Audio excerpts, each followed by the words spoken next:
Caitlin Clark could be returning this week after all. I think she's going to return by the end of the season. The question is when? Are we really bringing her back against the Minnesota Lynx? Would that be the smartest idea? No, not really. Not really. It didn't seem like much at first. Just another small transaction buried on the WNBA's daily roster report. On August 18th, 2025, the Indiana Fever quietly waived guard Kyra Lambert. For most fans, it was background noise, barely worth a second glance. Lambert had barely played, logging only a single minute across 2 games. Her presence hadn't reshaped rotations or moved the needle in the standings. She was a depth piece, nothing more. But within hours, that unremarkable move had sparked a wildfire of speculation across the league. Because this wasn't about Kyra Lambert. It was about the roster spot she left behind, an opening that fans immediately believed was meant for one player, Caitlin Clark.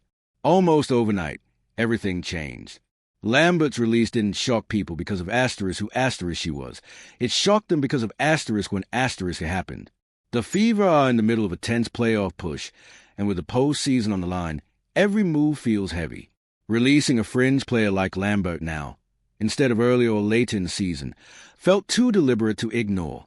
To fans, this wasn't a random shuffle.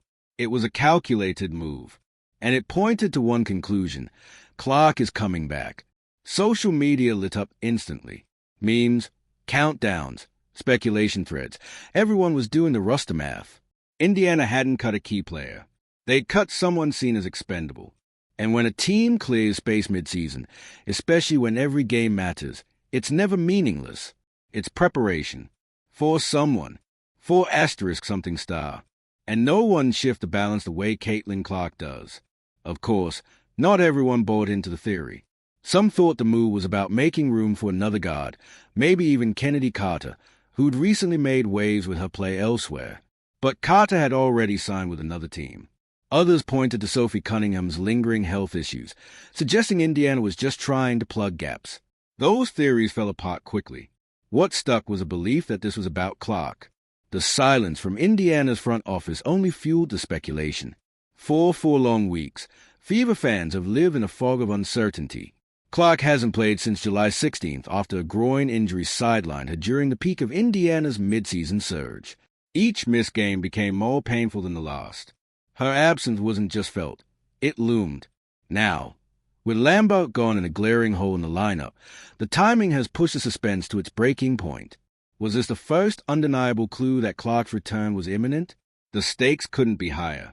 Indiana, despite its ups and downs, has battled its way to 6 in the standings. But the road ahead is brutal. 2 games against Minnesota, the best team in the league with a suffocating 28-5 record, followed by matchups against Seattle, the Sparks, and the red-hot Valkyries. Without Clark, that stretch looks like a death sentence. With her, it could be a turning point. Everyone inside the organization understands what's on the line. Players, coaches, executives, and the fans most of all.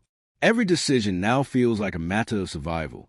Even veteran Fever beat reporter Scott Agnes added to the speculation when he responded to a fan's excitement with a caution. Be patient. It could be several more weeks. But that only made the anticipation more unbearable. Fans didn't want weeks. They wanted Daystar. They want it now. And that's what makes this moment so volatile. Some analysts and former players are sounding the alarm. If Clark's first game back is against the Lynx, who are not just winning but demolishing opponents, it could be a nightmare. Minnesota is a juggernaut. Dropping Clark into that environment after a month-long layoff isn't just a comeback. It's a baptism by fire. It's asking her to save the season against the league's most complete team.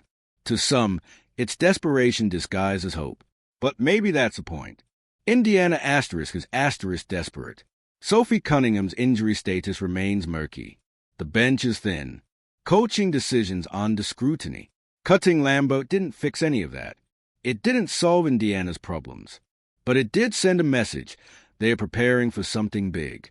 And when the only card left to play is Caitlin Clark, the message is clear. The Fever aren't playing it safe. They are ready to risk everything. Because without Clark, there might not be a season left to save. And this goes far beyond Indiana. Clark isn't just the most important player on the Fever. She's a WNBA's current heartbeat. She drives ticket sales. She fills arenas. She dominates the highlight reels. She sparks conversation, debate, and passion like no other. When she's missing, the league feels it. When she's present, everything buzzies. That's why this one quiet roster move sends shockwaves through the entire WNBA.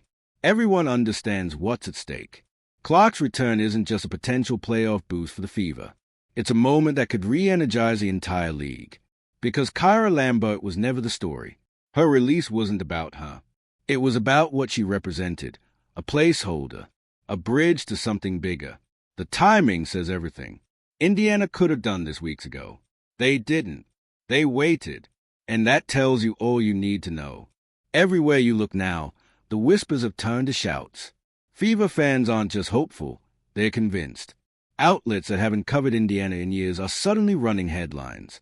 X, formerly Twitter, is overflowing with speculation, hot takes, and countdowns. Everyone is watching. Everyone is waiting. And one name keeps echoing louder than the rest. Not Boston. Not Mitchell. Not Cunningham. Not Lambert.